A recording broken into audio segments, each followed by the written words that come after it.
10 अन्य श्रेणियों को भी दिया जा रहा है।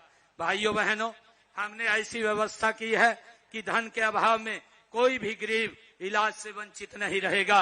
इसके इलाज के लिए आयुष्मान भारत चिरायु योजना में लगभग 22 लाख लोगों का इलाज मुफ्त में कराया गया है।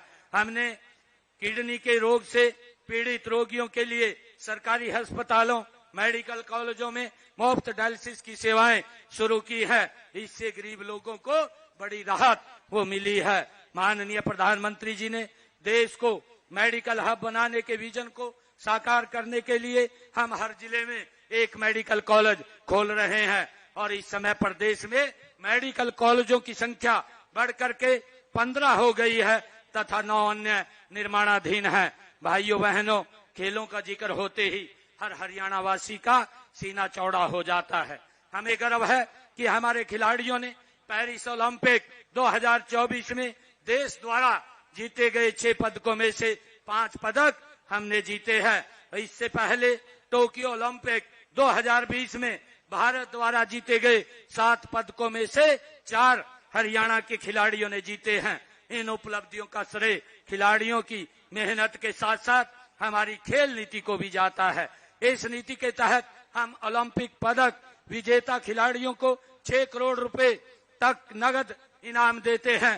हम खेलों के लिए अति आधुनिक इंफ्रास्ट्रक्चर विकसित कर रहे हैं। हम प्रधानमंत्री जी के फिट इंडिया विजन को साकार करने के लिए हर गांव में जिम खोल रहे हैं। अब तक 19 जिलों के ग्रामीण क्षेत्रों में 50 करोड़ रुपए की लागत से 250 इंडोर जिम खोले गए हैं। भाइयों बहनों, मानव समाज के निर्माण और विकास में महिलाओं का बड़ा योगदान है। उन्हें सख्त से सख्त करने के लिए माननीय प्रधानमंत्री श्री नरेंद्र मोदी जी ने पानीपत से बीमा सखी योजना का शुभारंभ किया था।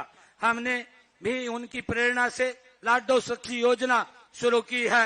गर्भवती महिला का परवश होने और बेटी पैदा होने पर उसकी देखभाल करने वाली लाडो सखी को 1000 रुपए की प्रोत्साहन राशि वो दी जाएगी। हमने 5 लाख महिलाओं को लखपति दीदी बनाने का लक्ष्य भी रखा है। अब तक 2,13,000 महिलाओं को लखपति दीदी बनाया गया है। ड्रोन दीदी योजना में 100 महिलाओं को मुफ्त ड्रोन और प्रशिक्षण दिया जा चुका है। इस साल भी 100 और महिलाओं को प्रशिक्षण दिया जाएगा। महिलाओं की आजीविका के अवसर बढ़ाने के लिए 1/3 राशन डिपो महिलाओं को देने का प्रावधान हमने किया है। अटल किसान मजदूर कैंटीन व वीटा बिक्री केंद्रों का संचालन भी महिलाओं को सौंपा गया है। हमने संकल्प लिया था कि महिलाओं को अतिरिक्त प्रोत्साहन देकर स्टार्टअप में भागीदारी 45 से 60% बढ़ाई जाएगी। मुझे आपको यह बताते हुए खुशी हो रही है कि हरियाणा में महिलाओं के नेतृत्व वाले स्टार्टअप 50% हो गए हैं। प्रदेश भर में हमने महिला सांस्कृतिक केंद्र खोले जा रहे हैं। अब तक 131 केंद्र खोले गए हैं। इनमें माताएं बहनें भजन, गीत, नृत्य आदि सांस्कृतिक कार्यक्रम कर सकेंगी। गरीब महिलाओं को अपनी रसोई चलाने के लिए हम हर महीने केवल 500 रुपए में गैस का सिलेंडर दिया जा रहा है। यह लाभ प्रदेश के लगभग 18 लाख परिवारों को मिल रहा है। हमने गांव के विकास में महिलाओं की भागीदारी सुनिश्चित करने के लिए उन्हें पंचायती राज संस्थाओं में 50% प्रतिनिधित्व दिया है। बहन बेटियों को उच्च शिक्षा देने के लिए प्रदेश में खोले गए 80 कॉलेजों में से 30 लड़कियों के लिए हैं। आज पोस्ट ग्रेजुएट तक लड़कियों को मुफ्त शिक्षा हरियाणा सरकार दे रही है। भाइयों बहनों, उद्योग हमारी अर्थव्यवस्था का मूलाधार है। हमने औद्योगिक विकास को गति देने के लिए ईज ऑफ डूइंग बिजनेस का एक इकोसिस्टम तैयार किया है। हमने प्रमाण पत्र, लाइसेंस, अनुमति देने में अड़चन पैदा करने वाले अनेक नियमों और प्रक्रियाओं को खत्म कर दिया है। आज हरियाणा में निवेशकों को 150 से अधिक सेवाएं ऑनलाइन प्रदान की जा रही हैं और उन्हें सभी स्वीकृतियां 12 दिनों के अंदर देना सुनिश्चित किया गया है। हम प्रदेश के हर क्षेत्र में उद्योग लगा रहे हैं। यहाँ से 45 किलोमीटर दूर IMT खरखौदा में मारुति सुजुकी का बड़ा प्लांट शुरू होने जा रहा है। वहीं पर सुजुकी का मोटरसाइकिल प्लांट और उन्नो मिंडा ग्रुप का अलॉय व्हील प्लांट भी बनने जा रहा है। इससे इस क्षेत्र के हजारों युवाओं को रोजगार मिलेगा।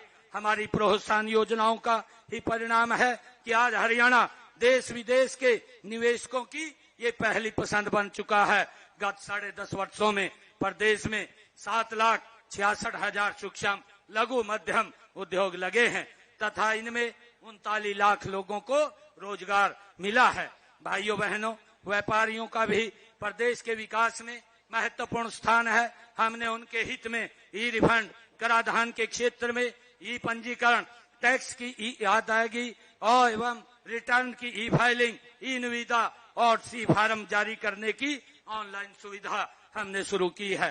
प्रदेश में मुख्यमंत्री शहरी स्वामित्व योजना के तहत 20 साल से अधिक समय से दुकानों व मकानों की मलकियत उन पर काबिज व्यक्तियों को दी है। अब तक 6,250 लाभार्थियों को दुकानों की रजिस्ट्रियां सौंपी गई हैं। भाइयों बहनों, हम मानते हैं कि प्रदेश के विकास का मार्ग गांव की गलियों से होकर गुजरता है।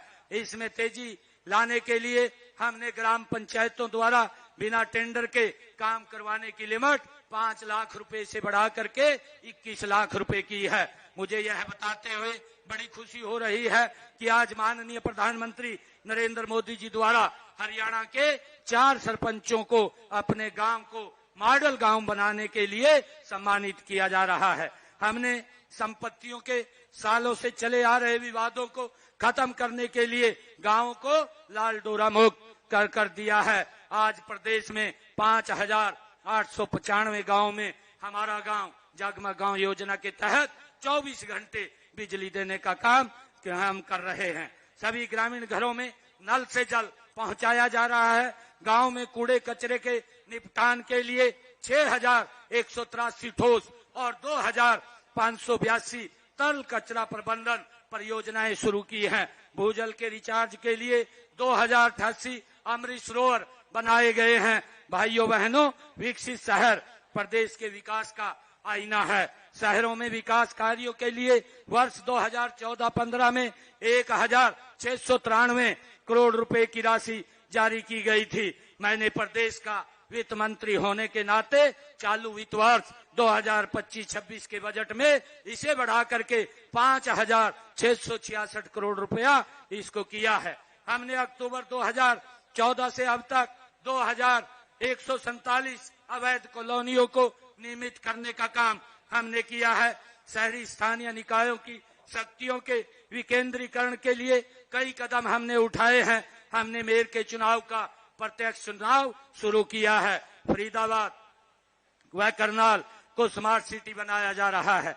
गुरुग्राम, फरीदाबाद, सोनीपत, हिसार और पंचकुला के विकास के लिए मेट्रोपॉलिटन डेवलपमेंट अथॉरिटी का गठन किया गया है। हमने शहरों की पुरानी आबादी के रिहायशी मकानों का पर विकास शुल्क भी खत्म किया है। हमारा प्रयास है कि नागरिकों को सभी सेवाएं आसानी से मिले। हमने ऑनलाइन बिल्डिंग प्लान अप्रूवल को लेकर संपत्ति करके डिजिटलीकरण तक हर प्रक्रिया को सरल बनाया है ताकि ईज ऑफ लिविंग में सुधार हो सके।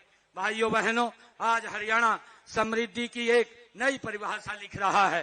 प्रदेश में इंफ्रास्ट्रक्चर का तेजी से विकास हुआ है। हर जिले को राष्ट्रीय राजमार्ग से जोड़ने के लिए 21 नए राष्ट्रीय राजमार्ग घोषित किए गए हैं, जिनमें से 13 का कार्य पूरा हो चुका है। महाराजा अग्रसेन हवाई अड्डे से हवाई सेवाएं शुरू हो गई हैं। माननीय प्रधानमंत्री श्री नरेंद्र मोदी जी द्वारा 5 जनवरी को 6,230 करोड़ रुपए की लागत से बनने वाले रिठाला से कुंडली मेट्रो कॉरिडोर का शिलान्यास किया गया है। क्लस्टर अप्रोच के तहत सभी क्षेत्रों में पर्याप्त संख्या में स्कूल और 20 किलोमीटर के दायरे में एक कॉलेज खोला गया है। हर क्षेत्र की आर्थिक स्थिति को मजबूत करने के लिए ब्लॉक स्तर पर लघु व मध्यम उद्योगों के क्लस्टर स्थापित किए जा रहे हैं। प्रिय प्रदेशवासियों, हरियाणा का पिछले 10.5 वर्षों का कार्यकाल समान विकास, समर्थता,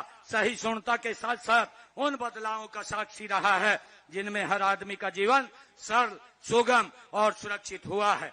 मैं आपको विश्वास दिलाता हूं कि हरियाणा का आने वाले समय भी विकास, उन्नति और समृद्धि का ये उदाहरण बनेगा।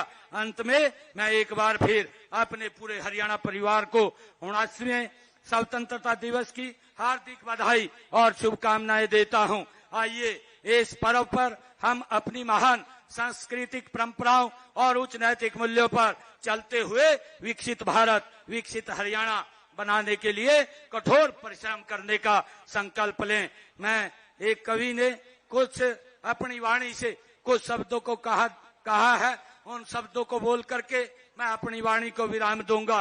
यह आजादी नहीं, यह एक जिम्मेवारी है। इसे संजोना, इसे बढ़ाना अब हमारी बारी है।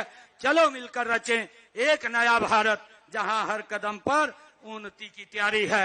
मेरे साथ मिलकर के बोलेंगे जय हिंद, जय हिंद, जय हिंद। बहुत बहुत धन्यवाद।